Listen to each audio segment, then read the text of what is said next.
Hi everybody, welcome again to the UND Sports Zone. A look at the athletics at the University of North Dakota for the past week and what's coming up this week. Brad Schlossman joins me, and now Tom Miller is also with us for a look at the UND Sports this week. And of course, we'll start off with hockey. Brad, tough weekend in St. Cloud, split, but I guess the split on the road is always something that you want. Yeah, I think this year is kind of the pattern they've been going, winning Friday night, losing Saturday night. In St. Cloud, it's kind of been the opposite.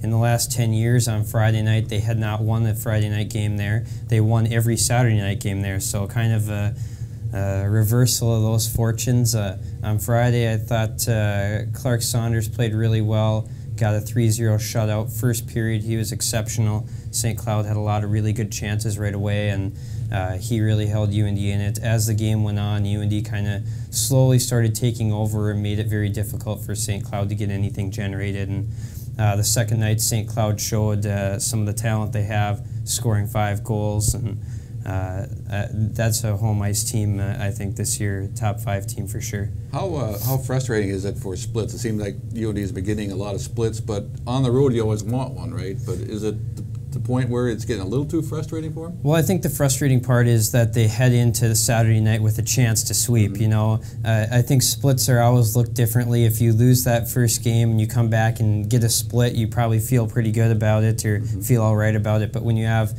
a lot of chances to sweep, I'm sure that is getting frustrating, and I could tell by talking to some of the players after the game they were frustrated that they hadn't got it. But when you look at this team in the long run and you see where St. Cloud's going to finish in the league this year and going into their building and getting a split, at the end of the year it won't seem so bad.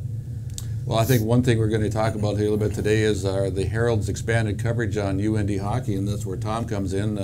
For some people that don't know, the Herald will be sending 2 reporters on the road for a lot of games this season. And Tom, you get the spot right out of the gate, and you're going to go to Notre Dame. That's right. Get to check out South Bend and try to assist Brad and do the best we can with some double coverage and some video opportunities. We'll have a lot more of these videos because obviously the masses absolutely love it, and we need to get Tom Miller's face on the camera as much as possible. So that's pretty clear. Yeah, I can't argue that.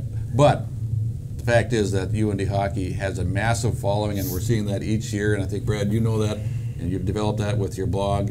And UND hockey, again, is a hugely popular sport in this area. Well, I think some of the freshmen are kind of finding that out when they go on the road to a place like St. Cloud this weekend and they see all the fans at those road games. And that's something I think Tom will sort of see here on the road when you go to some of these trips. It's really bizarre when you, especially Denver's one of them, when you go out there and you see that it's almost as loud in there when UND scores as Denver scores. It's pretty weird, and I always say that they can't bring a recruit on campus that's choosing between UND and Denver that weekend. And St. Cloud, there were a lot of UND fans there. It was pretty loud when UND scored. UND travels as well as any college hockey team in the country. Probably travels the best, right? Yeah, I would say so. I think UND is probably first. Minnesota usually has a pretty good contingent where they go on the road, and those are easily the top 2. Well, of course, this week UND plays Duluth here at the Ralph, but Tom will not be at the series this week because Tom is heading to the road for football at Northern Colorado. A little bit of what's on tap with football. Yeah, going out to Greeley to try to get that 6-5 season. That's kind of their last benchmark they can kind of try to hit this year. And you know, some fans maybe that's not enough, but I think if when we were talking at the beginning of the season, what are some of the goals for this football team, and you look at 6-5 is probably one of them. You look at the 4 teams in the Big Sky they've lost to. It's Eastern Washington, Montana State, Northern Arizona, and Cal Poly. So 4 teams that are tied for first place. All of them are 6-1. So UND just got a real tough draw off their schedule, not hitting Weber State, not hitting UC Davis this year, and not hitting Idaho State.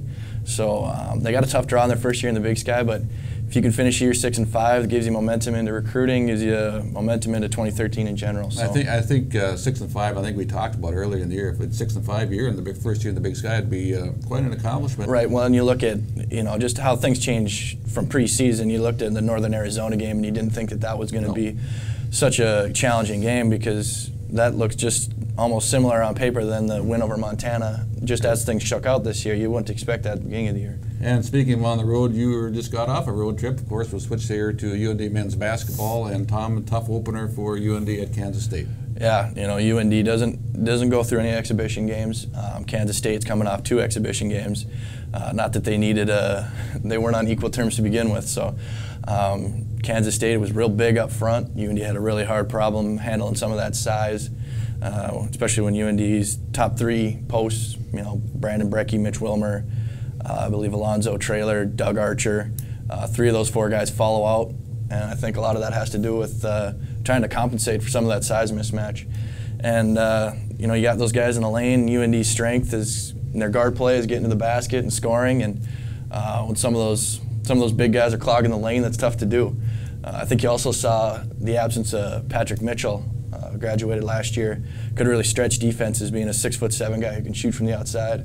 I think some of those UND guards are going to find a little less space working inside than they did a year ago when Patrick Mitchell could be a threat from 3. And of course, UND women opened up the season this past weekend against Harvard, fell 65-52.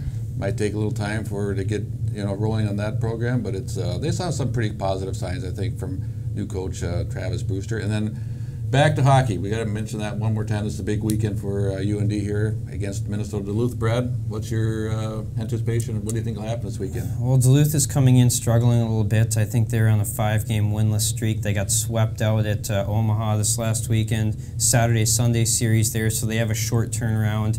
I think UND should be able to come away. This could be a chance for a sweep for UND. They're at home. They've been really good at home in the last few years, and we'll see if they can put it all together this weekend. Well, it'll be a big weekend in Grand Forks. Duluth coming to town. Tom Miller, of course. You're going to be out in northern Colorado, and if after that, you're going to be on the road with hockey a lot with Brad. So a lot of things happening here at the Herald with our webcam, and we're looking forward to doing more of this as the season rolls along, and that'll do it for this week at the UND Sports Zone.